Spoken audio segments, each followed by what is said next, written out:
আসসালামু আলাইকুম প্রিয় দর্শক। উপমহাদেশের সবচেয়ে বড় জ্যোতিষী, যে জ্যোতিষীর জ্যোতিষবিদ্যায় এ পর্যন্ত কোনো ব্যর্থতা নাই, তিনি যে জায়গায় যে ঘটনার পরিপ্রেক্ষিতেই তার জ্যোতিষবিদ্যায় প্রয়োগ করছেন সবগুলোতে তিনি সফল। এরকম একজন জ্যোতিষী বিকেলবেলা গ্রামের মেঠোপথ ধরে হেঁটে যেতেছেন, যাইতে যেতে হঠাৎ করে তার নজর কাড়ল এক জোড়া পায়ের ছাপ। তিনি অবাক দৃষ্টিতে পায়ের ছাপের দিকে তাকিয়ে আছেন আর ভাবতেছেন যে এখন তো বিকেলবেলা, আর কিছুক্ষণের মধ্যে সূর্য অস্তমিত যাবে, সন্ধ্যা ঘনিয়ে আসবে। ঠিক এই সময়ে একজন রাজপুত্র বনের দিকে একা একা কেন গেলেন? কারণ পায়ের ছাপটা দেখে বোঝা যাচ্ছে যে নব্য পরা পায়ের ছাপ, মানে এইমাত্র এখান দিয়ে গেছেন তিনি। আর তিনি তার জ্যোতিষবিদ্যার মাধ্যমে ওই পায়ের ছাপ দেখে শতভাগ নিশ্চিত হয়েছেন যে এটা একটা রাজপুত্রের পায়ের ছাপ। কিন্তু তার মনের মধ্যে ওই কৌতূহল, তার মনের মধ্যে ওই প্রশ্ন সমাধান আসতেছে না যে কি এটা কিভাবে সম্ভব। স্বাভাবিক অর্থে কোনো রাজপুত্র কোনো জায়গায় গেলে সন্ধ্যা হোক দুপুর হোক তিনি রাজ বেশ ধরে যাবেন, তার আশেপাশে পেয়াদা থাকবে সব কিছু, কিন্তু একা একা পায়ে হেঁটে তিনি কৌতূহলবশত ওই পায়ের ছাপ ধরে এগোতে লাগলেন। যাইতে যাইতে সামনে একটা বন বাজলো, জঙ্গল বাজলো, তিনি জঙ্গলের মধ্যে দিয়েই পায়ের ছাপ যাইতে দেখছেন, তিনি পায়ের ছাপ ধরে এগোতেই লাগলেন। অপরদিকে সন্ধ্যার দিকে সূর্য অস্তমিতের কাছাকাছি অবস্থা, যেটাকে বলা হয় গোধূলি লগ্ন। তিনি বনের ভিতর যাইতেছেন, কিছু দূর যাওয়ার পরে তার চোখে পড়লো ওই যে সামনে একটা গাছের নিচে একটা পাগল ধ্যানমগ্ন অবস্থায় বসে আছে। মাথায় চুলের জটা, মাথার চুলগুলো এলোমেলো, জটা জটা ভাব, পরনে ছেঁড়া জামা, মানে দেখতে একদম অদ্ভুত পাগলের মতো। তিনি একটু ফাঁকে দাঁড়ালেন, দাঁড়িয়ে তিনি চিন্তা করতেছেন যে এটা কীভাবে সম্ভব। তাহলে কি আমার জ্যোতিষবিদ্যা ভুল প্রমাণিত হলো আজকে? আমার জ্যোতিষবিদ্যা তো বলতেছে এটা একটা রাজপুত্রের পায়ের ছাপ, কিন্তু ওখানে যে বসে আছে এই পায়ের ছাপ যেখানে গিয়ে শেষ হয়েছে এবং শেষ প্রান্তে যে ব্যক্তিটা ধ্যানমগ্ন অবস্থায় বসে আছে তিনি তো রাজপুত্র না, তিনি একজন পাগল।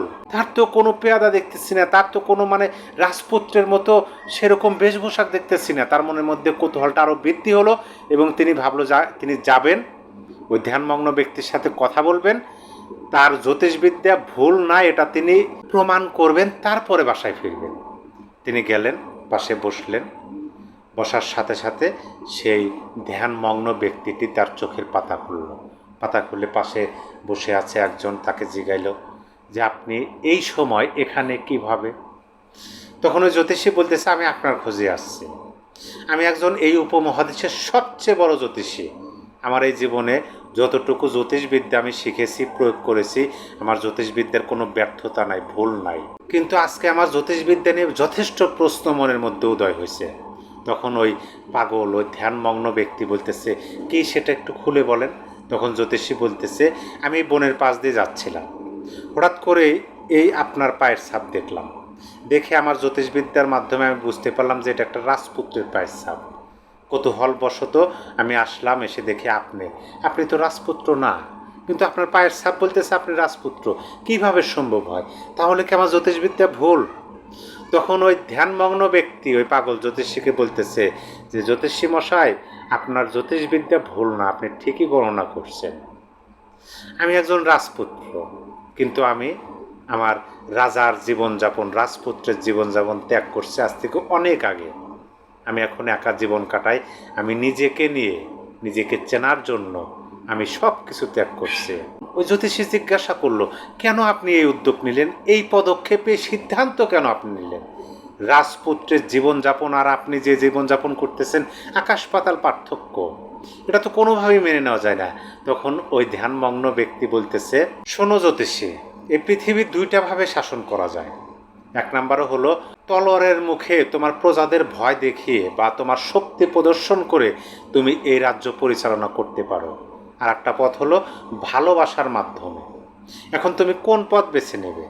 তুমি যদি তলোয়ারের পথ বেছে নাও তাহলে তোমার শত্রুর জন্ম হবে, তোমার সমালোচকের জন্ম হবে। আর তুমি যদি ভালোবেসে এই রাজ্য পরিচালনা করতে পারো বা করতে চাও, আর সেটা তো যদি তুমি সফল হও, তাহলে সারা বিশ্ব তোমার ভালোবাসায় মুগ্ধ হবে, তোমাকে সবাই ভালোবাসবে, তোমার কোনো হেটার্স থাকবে না, তোমার কোনো ঘৃণা করার লোক থাকবে না।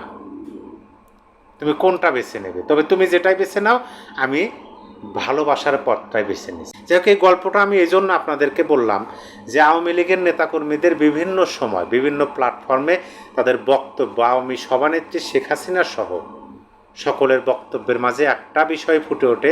তারপরে আপনার আন্তর্জাতিক মিডিয়াতে যে বিষয়গুলো ভেসে উঠতেছে সেটা হলো যে আওয়ামী লীগ নাকি দীর্ঘমেয়াদী পরিকল্পনার রাজনীতি করতেছে। তারা ধৈর্য ধরে বসে আছে মানুষের সহানুভূতি, মানুষের ভালোবাসা পাওয়ার জন্য। কারণ 2024 সালের 5ই আগস্ট আওয়ামী লীগের ক্ষমতাচ্যুত কোনো রাজনৈতিক দল এককভাবে ঘটাইতে পারে নাই, এটা সবাই বোঝে।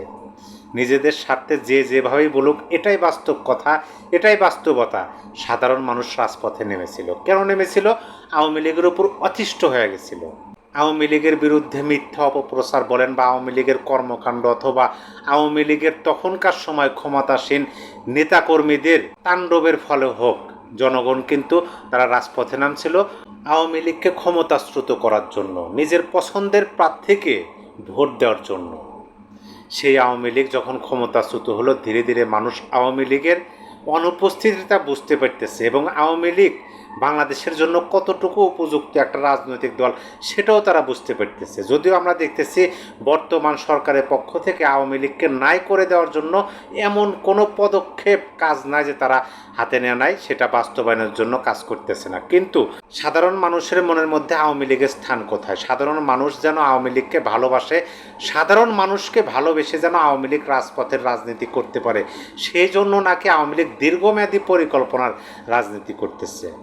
আমি ব্যক্তিগতভাবে দেশের একজন সাধারণ মানুষ, জনগণ হিসাবে এইটুকু বলতে পারি যে আওয়ামী লীগের এই প্রক্রিয়াটা অন্তত 1 বছরের মাথায় এসে বোঝা যায় যে তারা এখনও সফলতার রাস্তায় চলমান আছে, তারা এখনও বিপদগামী হয় নাই। কারণ মানুষ এখন আওয়ামী লীগকে চাচ্ছে। আওয়ামী লীগকে একটা কারণে দেশের মানুষ তারা রাজপথে নামছিল ক্ষমতাচ্যুত করার জন্য, যে ভোট দিতে পারে নাই। আওয়ামী লীগ যদি তাদের যে 15 বছর শাসনামল, তার মধ্যে 3টা নির্বাচন যদি জনগণকে ভোট দেওয়ার মতো উপযুক্ত পরিবেশ তৈরি করতে পারত, আপনি যেভাবেই বলুন, 3টা নির্বাচনে আওয়ামী লীগ জনগণকে স্বাচ্ছন্দ্যের সাথে নিজের পছন্দের প্রার্থীকে ভোট দেওয়ার মতো পরিবেশ তৈরি করতে ব্যর্থ হয়েছে আওয়ামী লীগ, কোনোভাবেই পারে নাই। এই ব্যর্থতার কারণে জনগণ ভোট দিতে না পারার যে একটা ব্যর্থতা, মানুষের ভোট দিতে পারার যে আকাঙ্ক্ষা, আশা, সেইটা থেকেই রাজপথে নামছিল আওয়ামী লীগকে ক্ষমতাচ্যুত করার জন্য। হ্যাঁ, এর পিছনে অবশ্যই ম্যাটিকুলাস ডিজাইন ছিল, যেটা মাস্টারমাইন্ড বলছেন যে 1 তারিখ থেকে 20 তারিখ পর্যন্ত। কিন্তু 20 তারিখের পরে 5ই আগস্ট পর্যন্ত তো ম্যাটিকুলাস ডিজাইনে কাজ হয় নাই। প্রকৃতিগতভাবেই রাজপথে মানুষ নামছিল, আওয়ামী লীগের প্রতি ক্ষিপ্ত হয়েছিল যে আওয়ামী লীগের ব্যর্থতা, আওয়ামী লীগ মানুষকে ভোট দিতে দেয় নাই, ভোট দেওয়ার মতো পরিবেশ সৃষ্টি করতে পারে না। কিন্তু দুঃখজনক হলে ওটাই সত্য, বর্তমান অন্তর্বর্তী সরকারও আওয়ামী লীগের পথই হাঁটতেছে।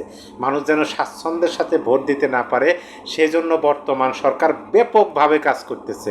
রাজনৈতিক দলগুলোকে নির্বাচন থেকে বাইরে রেখে মুষ্টিমেয় কয়েকটা রাজনৈতিক দলকে নির্বাচনে অংশগ্রহণের মাধ্যমে একটা নির্বাচন করতে চায় এবং সেইটাকে বর্তমান সরকার বলতেছে ঐতিহাসিক একটা নির্বাচন করবে। এটা আমি অবশ্যই সুরে সুর মিলিয়ে বলতে চাই যে এটা অবশ্যই ঐতিহাসিক নির্বাচন হবে। কারণ আওয়ামী লীগের 14, 18, 24-এর যে নির্বাচন, সেই নির্বাচনে আপনি যদি প্রথমটা ধরেন 14, সেরকম একটা নির্বাচন হলে অবশ্যই ঐতিহাসিক নির্বাচন হবে এবং আওয়ামী লীগ 14-এর নির্বাচনের সাথে 25-26-এর নির্বাচন কাট টু কাট করবে, তখন জনগণের সিম্প্যাথি, ভালোবাসা আরও পাবে। আমার মনে হয় সেজন্যই আওয়ামী লীগ দীর্ঘমেয়াদী অপেক্ষার পরিকল্পনামূলক একটা রাজনীতি করার জন্য তারা বসে আছে। অবশ্যই আপনার মতামত কমেন্টে জানিয়ে দিবেন। সবাই ভালো থাকবেন। আল্লাহ হাফেজ।